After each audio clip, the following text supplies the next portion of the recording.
মালদার সালাইডাঙ্গা গ্রামে এক গৃহস্থের বাড়ি আগুন লেগে ভস্মীভূত হয়ে যায়। জানা যায় ওই গৃহস্থের বাড়ি সালাইডাঙ্গা গ্রাম পঞ্চায়েতের অনন্তপুর গ্রামে। গৃহস্থের নাম নিতাই হাওলাদার। জানা যায় বাড়ির মালিক নিতাই হাওলাদার তিনি ভিন রাজ্যে কাজে গেছে। এদিকে বাড়িতে রয়েছে তার স্ত্রী ও পুত্র। হঠাৎ করে আগুন লেগে বাড়িতে ভয়ানক অগ্নিকাণ্ডে সম্পূর্ণ বাড়ি ভস্মীভূত হয়ে যায়।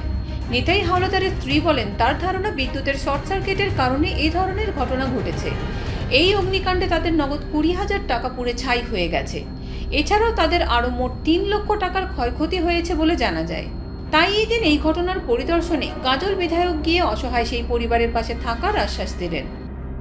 নমস্কার, অত্যন্ত দুঃখের সঙ্গে জানাই গতকালকে দুপুরবেলা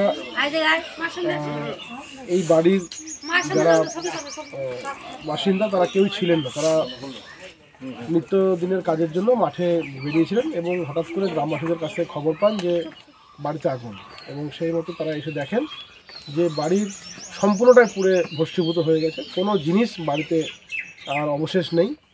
সোনাদানা থেকে শুরু করে নগদ টাকা পয়সা থেকে শুরু করে কাগজপত্র যা ছিল, বাচ্চাদের পড়ার বই, সমস্তটাই পুরো ছাই হয়ে গেছে। পরিবারের যারা গৃহকর্তা পুরুষ মানুষ, তারা তাদের রুজি রোজগারের জন্য ভিন রাজ্যে কাজ করতে গেছেন।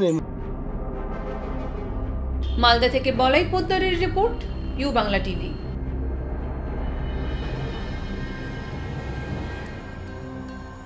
ইউ বাংলা টিভি, হৃদয় ছুঁয়ে যায়।